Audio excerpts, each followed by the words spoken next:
target by 2050. Prime Minister. Yes, Mr. Speaker, and to encourage the take-up of electric vehicles, we are putting a further £1 billion into EV infrastructure across the country to prevent range anxiety for those who use EVs. I now call the Leader of the Opposition, Sir Keir Starmer. Thank you, Mr. Speaker. Can I join the Prime Minister in thanking our nurses and all those on the front line and send my condolences to all of the families of those that have died of coronavirus, including Bailey Majinga, as the Prime Minister referenced, a ticket officer who we learnt this week had died from COVID-19 in awful circumstances. Mr. Speaker, in his speech on Sunday, the Prime Minister said that we need to rapidly reverse the awful epidemic in our care homes. But earlier this year, and until the 12th of March, the government's own official advice was, and I'm quoting from it, "It remains very unlikely that people receiving care in a care home will become infected." Yesterday's ONS figures showed that at least 40% of all deaths from COVID-19 were in care homes. Does the Prime Minister accept that the government was too slow to protect people in care homes? Prime Minister. No, Mr. Speaker, it wasn't true that the advice said that, and actually we brought the lockdown in care homes ahead of the general lockdown, and what we've seen is a concerted action plan to tackle what has unquestionably been an appalling epidemic in care homes, and a huge exercise in testing is going on. A further £600 million I can announce today for infection control in care homes. And yes, it is absolutely true that the number of casualties has been too high, but I can tell the House, as I told the Honourable Gentleman, Right Honourable Gentleman, last week and indeed this week, the number of outbreaks is down and the number of fatalities in care homes is now well down. There is much more to do, but we are making progress, Mr. Speaker. Keir Starmer. Mr. Speaker, I'm surprised the Prime Minister queries the advice of his own government up till the 12th of March. I do, of course, welcome any fall in the recorded numbers, as he's right to reference that, but the Prime Minister must still recognise the numbers are still very high. Yep. The Daily Telegraph this week carried the following quote from a cardiologist. "We discharged known, suspected and unknown cases into care homes which were unprepared, with no formal warning that patients were infected, no testing available and no PPE to prevent transmission. We actively seeded this into the very population that was most vulnerable." Does the Prime Minister accept that the cardiologist is right about this? Prime Minister. Well, Mr. Speaker, I have the utmost respect for all our medical profession who are doing an extraordinary job in very difficult circumstances. But what I can tell the House is that actually the number of discharges from hospitals into care homes went down in March and April, and we had a system of testing people going into care homes, and that testing is now being ramped up across all the 15,000 care homes in this country. Keir Starmer. Mr. Speaker, I want to probe the figures the Prime Minister has given us a little bit further. The ONS records the average number of deaths in care homes each month. For the last 5 years, the average for April has been just over 8,000. This year, the number of deaths in care homes for April was a staggering 26,000. That's 3 times the average. 18,000 additional deaths this April. Using the government's figures, only 8,000 are recorded as COVID deaths. That leaves 10,000 additional and unexplained care home deaths this April. Now, I know the government must have looked into this. So can the Prime Minister give us the government's views on these unexplained deaths? Prime Minister. Well, Mr. Speaker, coronavirus is an appalling disease which afflicts some groups far more than others. I think the whole country understands, and in particular the elderly. And he's right to draw attention, as I've said, to the tragedy that has been taking place in care homes. The Office of National Statistics is responsible for producing the data that they have. The government has also produced data which not only shows that there has been, as I say, a terrible epidemic in care homes, but since the since the Care Homes Action Plan began, we are seeing an appreciable and substantial reduction, not just in the number of outbreaks, but also in the number of deaths. And I want to stress to the House and also to the country that solving the problem in care homes is going to be absolutely critical. Getting the R down, not just in care homes, but across the country, is going to be absolutely critical to our ability to move forward as a nation with the stepped programme that I announced on Sunday. We must fix it, and we will. Starmer. The Prime Minister says that solving the problem in care homes is crucial, but that can only happen if the numbers are understood. And therefore I was disappointed that the Prime Minister doesn't have an answer to the pretty obvious question as to what are those 10,000 unexplained deaths. Mr Speaker, yesterday the overall figures given by the government at the press conference for those that have died from COVID-19 was 32,692, each one a tragedy. For many weeks, the government has compared the UK number against other countries. Last week, I showed the Prime Minister his own slide, showing that the UK now has the highest death total in Europe and second highest in the world. A version of this slide has been shown at the number 10 press conference every day since the 30th of March. That's 7 weeks. Yesterday, the government stopped publishing the international comparison and the slide is gone. Why? Minister. Mr Speaker, as he knows very well, the UK has been going through an unprecedented, once-in-a-century epidemic, and he seeks to make comparisons with other countries which I'm advised are premature, because the correct and final way of making these comparisons will be when we have all the excess death totals for all the relevant countries. We do not yet have that data. Now, Mr Speaker, I'm not going to try to pretend to the House that the figures, when they are finally confirmed, are anything other than stark and deeply, deeply horrifying. This has been an appalling epidemic. What I can tell the House is that we are getting those numbers down. The numbers of deaths are coming down. The numbers of hospital admissions are coming down. Thanks to the hard work of the British people in reducing the R, Mr Speaker, and reducing those numbers of fatalities, we are now in a position to make some small, modest steps to begin to come out of some of the very restrictive measures that we've had. I think people do understand what we're trying to do as a country, and as for the international comparisons that he seeks to draw now, I think he will have to contain his impatience. Keir Starmer. Well, I'm baffled. It's not me seeking to draw the comparisons. These are the government slides that have been used for 7 weeks to reassure the public. And the problem with the Prime Minister's answer is it's pretty obvious that for 7 weeks, when we weren't the highest number in Europe, they were used for comparison purposes. As soon as we hit that an enviable place, they've been dropped. And last week he quoted in defence Professor Spiegel-Halter. What Professor Spiegel-Halter said at the weekend was this, and we need to think about it. We should use other countries to try and learn why our numbers are so high. And so dropping the comparisons means dropping the learning, and that's the real risk. I want to ask the Prime Minister now about the changes that come into effect today. A real concern for many people is childcare. I want to quote a mother of a young child. I apologise that it's a little lengthy, but it reflects the queries that all members of this House will have been getting. She says this: as Boris said in his speech, people are encouraged to go back to work, meaning my partner, as he works in construction. My partner has explained to his boss this can't happen because we've got no childcare. He also rang the nursery, but they're not open. I work as well, but my boss is having none of it. I hope I can get some advice. Me and my partner have been so stressed all day. What advice would the Prime Minister give her? Prime Minister.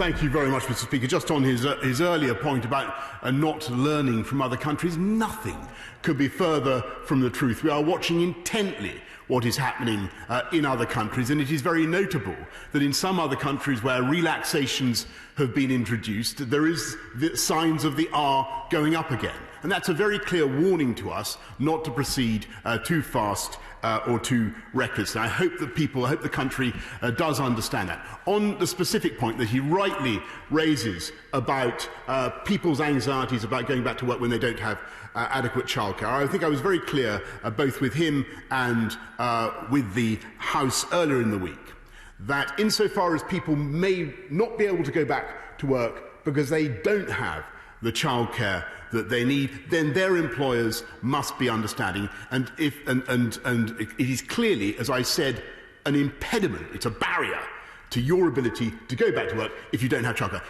I'd be very happy to look at the specific case that he raises if there's anything more that we can do to shed light on the matter. Keir Starmer. I'm grateful to the Prime Minister for indicating a look into that particular case. It's one, I think, of very many. The Prime Minister is asking the country to support decisions that will affect millions of lives. These are not easy decisions, I recognise that. They're very difficult, balanced decisions that the Prime Minister and the Government has to make. After the confusion of the last few days, gaining public confidence in them is crucial. Crucial. The Prime Minister says his decisions were, and I quote, driven by the science, the data and public health. So to give the public confidence in the decisions, can the Prime Minister commit to publishing the scientific advice that the decisions were based on? Prime Minister. Mr. Speaker, all sage advice is published in due course, as the right honourable gentleman knows. And let me be absolutely clear with the House that SAGE has been involved in every stage of, and our scientists and our medical officers have been involved in every stage of preparing this strategy. And I want to remind the House that what we are doing is entirely conditional and provisional. The UK has made a huge amount of progress. The people of this country have worked incredibly hard to get the R down. We cannot now go back to square one. We can't risk a second outbreak, and we will do everything to avoid that. I think that actually when they look at what we're advocating as the way forward, the stepped process that we have set out, I think people can see exactly what we are trying to do as a country, and they can see that everybody is still required to obey the social distancing laws, the social distancing rules. And the common sense of the British people got us through that first phase of this disease. I'm absolutely confident they will get us through the next as well. We're going across to Ludlow to Philip Dunn. Philip Dunn. My right honourable friend, the Prime Minister, is well aware of the impact of air pollution on health outcomes, particularly affecting those with respiratory diseases like COVID-19. Will he therefore reaffirm his commitment to tackling global emissions and the COP26 Global Climate Conference to help protect our people and our planet in future? Minister. Yes, and I thank my right honourable friend for what he does to champion the environment and the cause of reducing CO2 emissions. Alas, we've had to postpone the COP26 summit that was to have taken place, as he knows, in Glasgow at the end of this year. But our enthusiasm, our determination to get to net zero by 2050 remains undiminished. We now go across to the Leader of the SNP, Ian Blackford. Ian Blackford. Thank you, Mr. Speaker. Can I begin by thanking all our nurses for their efforts in keeping us safe and looking after us, and applaud yesterday as the International Nurses' Day. Mr. Speaker, last week the Prime Minister, in response to my questioning, noted the ability of the governments of all four nations to come together and to deliver a very clear message for our people. Events on Sunday could not have been more disastrous from this government. The Prime Minister has made confusion costly, devolved administration shut out, widespread confusion amongst the public, and a total disregard from this government for workers' safety. Many, sadly, have seen the images of London buses being packed this morning. Mr. Speaker, will the Prime Minister accept that the clear message in Scotland is stay home to protect the NHS, to save lives? Prime Minister. And, Mr. Speaker, indeed, the message throughout the country is, of course, that you should stay at home if you can, and unless the specific circumstances that we've outlined apply. But I must say I don't accept the characterisation of the cooperation that we've had across all four nations that the leader of the SNP makes. In my experience, and it's been intense, it's been going on for days and days and weeks, and actually I think if you look at the totality of the measures that we're taking as a country, there is much more that unites us than divides us, and we will go forward together. Go back across to Ian Blackford. Ian Blackford. Mr. Speaker, the reality is that the Prime Minister has failed to deliver a clear message, and he didn't address the point about London buses being packed this morning. The Prime Minister is threatening progress made against the spread of this virus by the general public, who are following the advice to stay at home. The Prime Minister is putting workers' safety at risk by calling on those who can't work at home to go to their jobs without any guidance on health and safety. Only last Monday, the Health Secretary launched a test trace app trial. On Sunday, the Prime Minister appeared to leapfrog any success with that by announcing easing of restrictions. Before any lockdown easing, and to avoid undermining the progress made so far, the Prime Minister must make sure that there are sufficient levels of testing available and the ability to test, trace, isolate is fully in operation. Why is the Prime Minister throwing weeks of progress against this virus into jeopardy, undermining the work of our outstanding NHS? Prime Minister. Well, Mr. Speaker, he raises a point about London buses, which is quite right, and I don't want to see crowding on mass transit, public transport in our capital or anywhere else, and we're working very actively with TfL to ensure that what we do is we have more capacity, we discourage people from going to work during the peak, and that the operators, in particular TfL, lay on particularly more tube trains when those are necessary throughout the day, and a huge amount of work is being done. We also want to see proper marshalling at stations to prevent crowding of trains. I must say that on his point about test, track and trace, test, track and trace is going to be a huge operation for this entire country, and I think actually he should pay tribute to the work of all those hundreds of thousands of people who are now responsible massively for escalating our test, track and tracing operation. We now test, I think, more than virtually any other country in Europe, and and the rate of acceleration, rate of increase has been very, very sharp indeed, and we will go up to 200,000 by the end of the month. But he's absolutely right that this should be entirely, the success of this programme is absolutely vital if we're to be able to move on to the third step, to the second and third steps of our roadmap. We now go over to Yorkshire to Julian Smith. Julian Smith. Mr. Speaker, over 5,000 rough sleepers, 90% of the homeless population in the UK, are now in temporary accommodation as a result of action taken by the government at the start of this crisis. Will the Prime Minister commit to providing all funds necessary and all action needed to ensure that this positive dealing with the homelessness crisis can be made permanent and each of these individuals can be given a long-term home?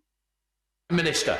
Well, I thank my right honourable friend, and as he knows, it is this government's ambition to end rough sleeping by 2024, and it's great to see the progress that has been made even in this very, very difficult time. As he says, 90% of rough sleepers are now in accommodation or have been offered accommodation, Mr. Speaker, and we will be investing considerable sums to make sure that we build the housing and we address the social issues that tackle that problem for good. We go over to Sir Edward Davies. Sir Edward Davies. Can I thank the government for listening to representations from the Liberal Democrats and others to protect jobs by extending the furlough scheme yesterday? But will the government now do the same for the self-employed? People like cleaners, childminders, taxi drivers and hairdressers have all seen their incomes devastated and are only now able to apply for help for the past 3 months. But millions of these families now have no help in the future. So surely self-employed people must have their support extended too. Minister. I admire the honourable, the right honourable gentleman. Brilliant attempt to take the credit from my right honourable friend, the Chancellor, for his extension of the coronavirus job retention scheme, which I do believe has been one of the most extraordinary features of this country's, our collective response to the crisis. We are looking after. He's right to draw attention to the position of the self-employed. We are making sure that they do get payments over 3 months of up to £7,500 as well. We go down to Wales to Dr. Jamie Wallace. Dr. Jamie Wallace. Thank you, Mr. Speaker. May I congratulate the Prime Minister on being straight with the British people and spelling out a clear and cautious roadmap to lift the lockdown measures in England. Unfortunately, for my constituency in Bridgend, the Welsh Government has not set out any such plan or vision. Does he agree with me that the people of Wales deserve a government that is honest and clear with them about the road ahead? Prime Minister. I thank my honourable friend very much, and I will agree with him that, but whatever the defects of the Labour government in Wales, my experience is that actually we've been working very well together across all four nations. We'll continue to do so, and my honest view is all those who talk about confusion or mixed messages are grossly overstating the position. The common sense of the British people is shining through this argument. They can see where we want to go. They can see where we need to go. We go to John Speller. John Speller. Prime Minister, at the end of March, I asked you to help the thousands of our people stranded abroad, notably in South Asia and especially in the Punjab. Grudgingly, and much slower than other countries, the Foreign Office organised flights back, but there are many still stranded. Furthermore, the FCO now seems to be washing its hands of those with indefinite leave to remain, even though they may have lived and worked here for years and are husbands, wives, parents and grandparents of British citizens. Indeed, some have described this as another Windrush waiting to happen. So, Prime Minister, will you sort this out? Minister. I thank the right honourable gentleman. He actually nabbed me behind the Speaker's chair after he last put it to me. I can tell him that we estimate that 1.3 million British nationals have now been returned. I know he would like the RAF to be more involved, but I can also tell him that we've put in £75 million to a charter arrangement, and a whole range of airlines have signed up to it, and we are doing everything we can to bring people back as fast as we can. Peter Bone. Thank you, Mr. Speaker. Last week, the arrogant, incompetent and vindictive Electoral Commission suffered its final humiliation. For 4 long years, it has investigated and hounded 4 people from 4 different Leave organisations, making their lives and their families' lives hell. Last week, the police said they were totally innocent and had done nothing wrong. Prime Minister, for the sake of democracy, will you ensure that that politically corrupt, totally biased and morally bankrupt quango is abolished? Prime Minister.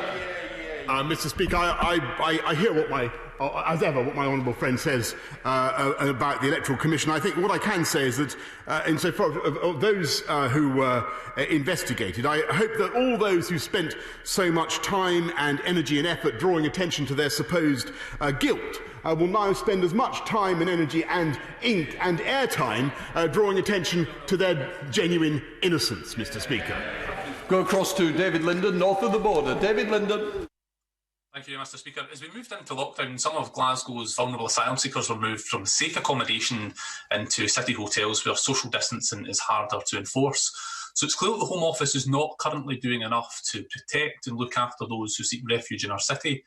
Will the Prime Minister urgently trigger a full Home Office review into the support being provided to asylum seekers and ensure that they work with key partners in the Council to make sure they're not left destitute once the lockdown is lifted? Minister. Well, the honourable gentleman draws attention to a very, very important issue. We will make sure that nobody, let alone asylum seekers in this country, is ill-treated, and I will certainly be investigating the matter that he refers to, but happy to write to him. Down to Wales to Faye Jones. Faye Jones. Thank you, Mr. Speaker. Next week should have seen the beginning of the Hay on Wye Literary Festival, but as we are currently closed to visitors, Hay has shown true Welsh innovation by moving its festival online this year. Will the Prime Minister join me in thanking those tourist businesses who have acted in the national interest to protect public health and remind our visitors that once the Welsh Government publishes its exit plan, Brecon and Radnorshire will be able to welcome you back again very soon? Mr. Speaker, I'm sorry that the wonderful festival at Hay on Wye has had to be postponed this year. I thank my honourable friend for what she's doing to promote it, and I congratulate them, as she says, on their typical Welsh ingenuity in making it online, turning it into Hay on Wi-Fi, if I may say so, Mr. Speaker. Stuart Hulsey, we go across. Stuart Hulsey. Thank you, Mr. Speaker. Both COVID and Brexit is suppressing trade, damaging jobs and the economy. And while we hope as COVID ends, global trade will bounce back, there's no guarantee that will happen quickly. The Prime Minister, though, could mitigate some of this damage by seeking an extension to the Brexit transitional period. Can he explain to the House why he's being so negligent in not seeking that transitional extension now? Minister. Mr. Speaker, I think one of the most remarkable things about, as I said actually to the right honourable gentleman, one of the most remarkable things about this crisis has been the way the whole country has come together to deal with it. And there's been a spirit of unity and sharing that I don't think we've seen for a very, very long time. I think a lot of people in this country don't want to see the Brexit argument reopened. They want to see it settled. They want to see it done. And that's what this government intends to do. Simon Baines, going across. Simon Baines. Thank you, Mr. Speaker. The hospitality and tourism businesses of my constituency of Clwyd South are vital for the health of its local economy, of which a very good example is the Llangollen Steam Railway. Would the Prime Minister join me in congratulating them on their current restructuring and fundraising campaign, designed to see them through the coronavirus crisis? And after the crisis is over, would he please hop on board one of their steam trains when he is next in Llangollen?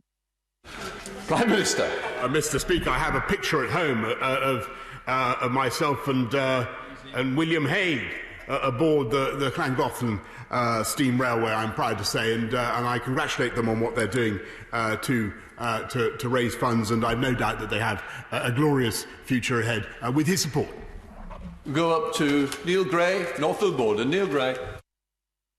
Thank you, Mr. Speaker. I have a number of cases where employers are refusing to furlough staff, either because they do not understand or are unwilling to follow the guidance. 17-year-old Ben Edgar has now found himself without a job or furlough support and is being classed as ineligible for social security because of his age. The employer is refusing to engage with my correspondence. So for cases like this, will the Prime Minister consider a furlough appeals process to assist employees, ex-employees and employers to ensure people are treated fairly, according to the guidance, to save unnecessary redundancies or hardship? Prime Minister. I think he's making an excellent point. I'd be very happy, if he could send me details, we'll be very happy to take up the case that he describes. We go to Kate Griffiths. Kate Griffiths. Constituency of Birmingham and across the country, we're seeing incredible dedication of our NHS workers in dealing with COVID-19, dedication that has tragically cost some their lives. Can I ask the Prime Minister what steps he's taking to ensure that the NHS are adhering to Public Health England calls to best BAME staff on the front line, and where possible to make appropriate arrangements to move them to non-patient facing roles? Staff and NHS.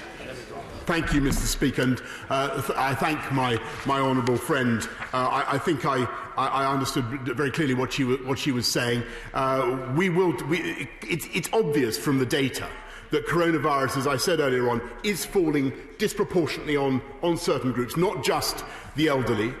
We need to examine exactly what is happening. We need to protect all the most vulnerable groups, and we will take steps to ensure that that NHS staff and others are properly protected and advised and screened. Go down to Brighton with Caroline Lucas. Caroline Lucas. Thank you, Mr. Speaker.